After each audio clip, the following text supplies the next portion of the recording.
So we are back, and it is my great pleasure to introduce and to bring in somebody that's been a really important partner and friend to Render. In fact, well, let me bring in Raj, and we'll talk about our shared history. So Raj, are you there? We have you on. There you are. So good to see you. Thank you for joining RenderCon. Wish you were here, but having you on the big screen it's been great. It's great to see you. You know, it's funny. I was just about to share that the very first time that I think really Render was put on the map was when I did Breakpoint in 21. I remember that first talk, and it went great.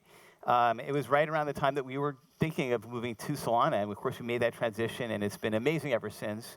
But I got to know you a little bit from that point, and we just shared a lot of stuff. I mean, just a love of the metaverse, that all the things that we wanted to see in the world, and I just felt that like there's just a great connection there, and I love what you're doing, and I think Solana's been just an incredible journey, and so I'd love to hear about that, and thank you for building the foundation that we run on.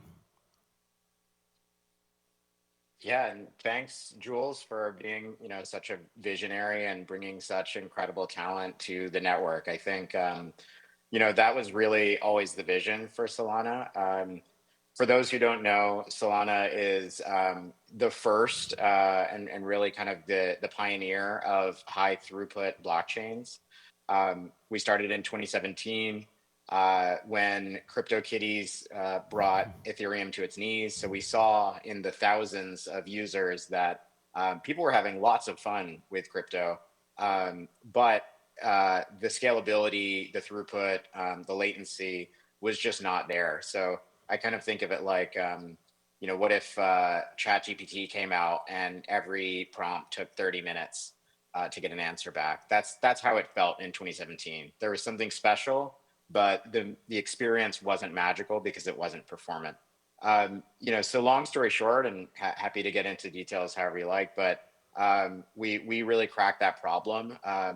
But that block space that is performant and high throughput and low latency is really only as good as what people make out of it. And yeah. I think it's just been a real joy to see Render get built on top and have this be the accounting layer for the Render token and for all the creators that make such amazing things using Render. Yeah, and thank you. And I think one of the great insights I'd love to explore is, I mean, Solana has been ascended. I mean, I think that, when I remember when we were first getting to know each other, there was, it was a lot more of a contentious thing of whether Solana is going to be a useful alternative to ETH for like NFTs and things like that. And I think you guys proved that out. And also, Tolly, Raj's co-founder, is amazing. I mean, an incredible technical mind, so impressive. But I'd love you to speak to the future that you see for Solana, for the blockchain in general, for crypto in general, because I mean, I think you're just at the heart of that. And I'm sure the audience would love to get your insights on that. Yeah, I mean, I think the common theme from market cycle to market cycle, and I think everyone here, even if you're not deeply embedded in crypto, you know that crypto is very cyclical. It's dead, and then it's taking over the world, and then it's dead again, and then it's taking over the world again. And I think what we tend to see in those big swings is there is a trend up and to the right of new users discovering this idea of assets that they control, that no one else can take from them, that they can transfer permissionlessly. And that intuitive sense of what a digital asset and ownership looks like is just sort of spreading slowly over time. It feels like slow motion from the inside, but the adoption curve looks a lot like the early internet. And I think we kind of look at the state of the industry and its penetration as being somewhere in the late 90s of the internet and right on the verge of that .com boom.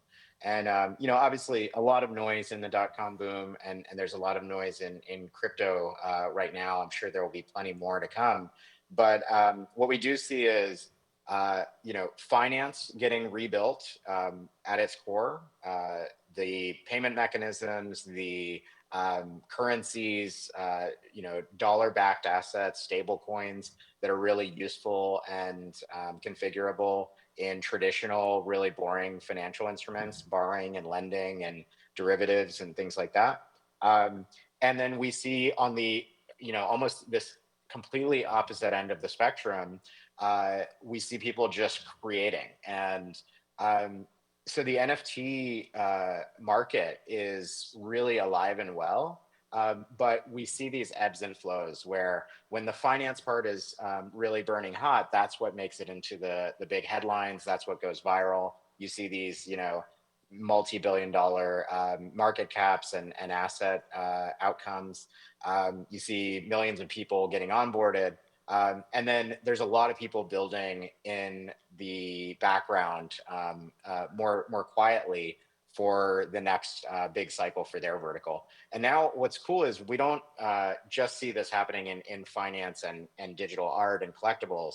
We see it in things like infrastructure networks, of which Render is one of them. I would think of it as like a virtual infrastructure network. Yeah. There are also physical infrastructure networks getting built out, like Helium, where instead of renting out excess GPU capacity like Render does, there are people all over the world renting out extra bandwidth capacity, and they're together forming a mesh 5G network that's actually free to use. It started out by undercutting the competition, and then they actually shifted to a free model. So there's now today a 5G network that's running off the back of a distributed workforce, using token incentives and accounting for value movement and value creation on this distributed ledger, and that's called Helium. The same thing is happening with Hivemapper. There are dash cams capturing 4K footage. Truck drivers, taxi drivers are in a distributed way feeding into a new mapping system that's actually remapped about 40% of the world's roads in less than 2 years, with 1/100th or 1/1000th of the capital that it took for Google to create a fleet of cars to create Google Maps. So what we're seeing is this unbundling of products and services that can be rebuilt with much less capital intensively.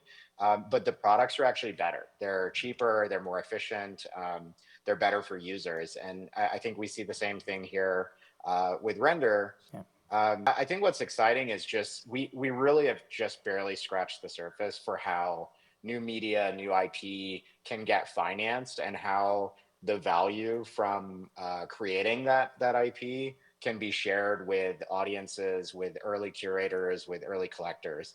And I think we saw that happen in really primitive ways in the NFT boom in 2021, 2022. But I think there's generally just a feeling that the cycle is going to swing back, and we're going to see all the maturity of all those builders who've been, maturing their infrastructure and iterating based on learnings in the last cycle. Yeah, I mean, it's funny, Helium, I think, and the Solana community is great. I mean, when we were trying to build and move to both the BME model for Render, and also just move to Solana, I think that, we used, I think, their code base and their model, and it was great. I mean, it really helped accelerate a lot of what we did in the migration. And, I agree with all these things. And on the IP front, I remember, about 2 years ago, we did meet with Ari and talked about all these different things. I mean, there's such a hunger, I think, for independent financing of films. I mean, I was talking to a whole bunch of people, even trying to put together a panel. Didn't quite come together for this, but the idea of having content that's financed in this way, I mean, bringing back sort of independent filmmaking in a sustainable way at scale could be amazing.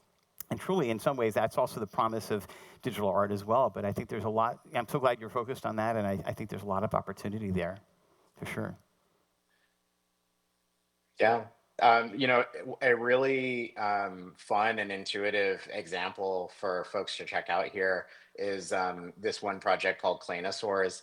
They have these really delightful animations of dinosaurs that, it's a youth-focused IP. And the animations are just incredible. They make this wonderful viral content, and every dinosaur is a character that you can own through an NFT. And they've for years been building this, sort of cultish audience of mostly parents and children. My daughter actually still sleeps with her Claynosaurs blanket. And it's just wonderful because the audience really feels like they were there from the beginning. They're owners in this IP, they believed in it, and they actually have a stake in where it's going. And that's just one example of, how the sort of distribution and ownership and financing of some of this really delightful IP is getting turned on its head. Yeah, no, it's, and I think my other question might be for you. I mean, Solana, in terms of obviously the breakthroughs you guys have done with transaction speed and other things. I mean, what do you see? Where do you see Solana in 5 years? Where do you see blockchain in 5 years? Like, what do you see on the sort of half-decade horizon that either keeps you up at night, or that you are focused on, or that you see as a big opportunity that comes at the other side of whatever the next few cycles might be? Our North Star is, we want to continue focusing on this ledger layer. We call it the global state machine. It just tracks state of assets, account balances, and value transfers.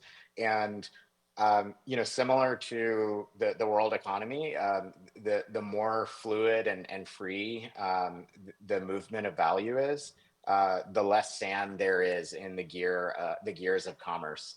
And so for what that means for us is, we want to push the physical boundaries of how fast and cheap and scalable a distributed global consensus driven state machine can be.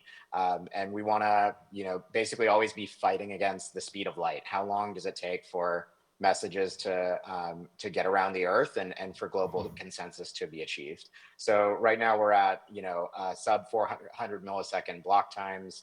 The network has been stress tested up to tens of thousands of transactions per second, which is around the throughput of Visa at its max capacity. And we want the performance of this underlying layer that powers so many experiences like Render to track something like Moore's law. We want to double in performance every year or two.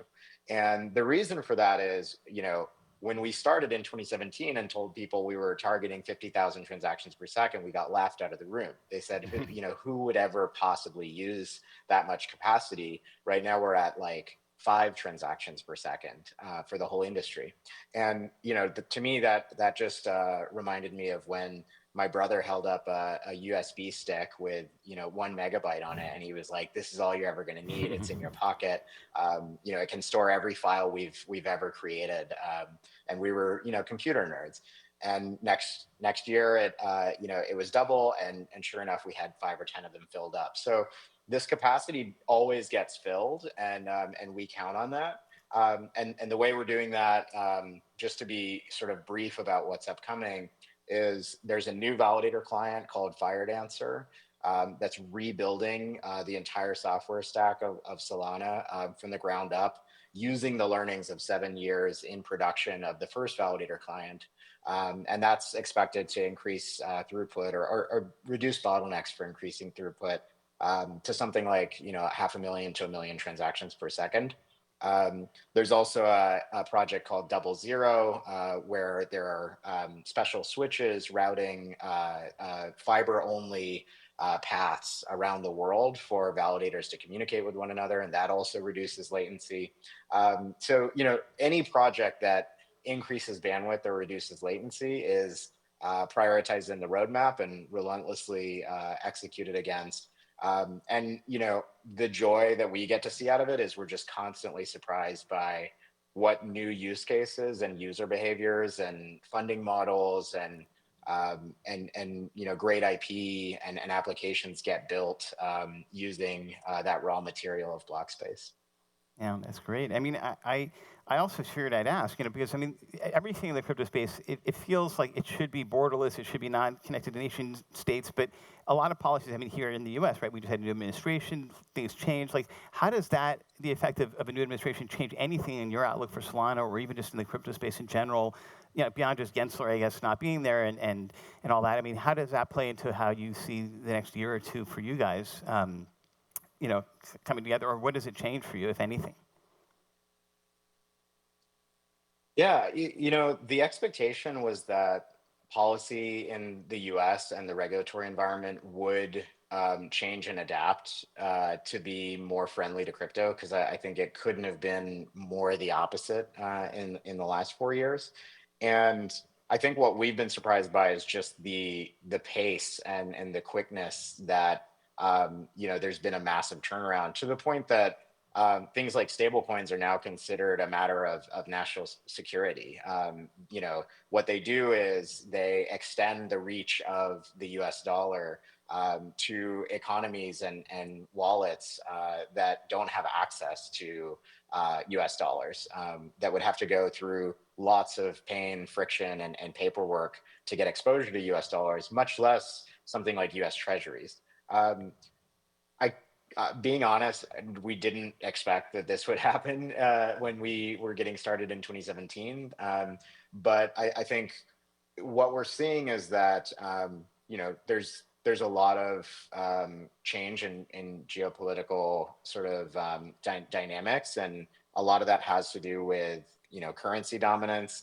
A lot of it has to do with the idea of sort of winning in not just AI, but also in crypto, to create an environment where more innovation comes from the West than the East.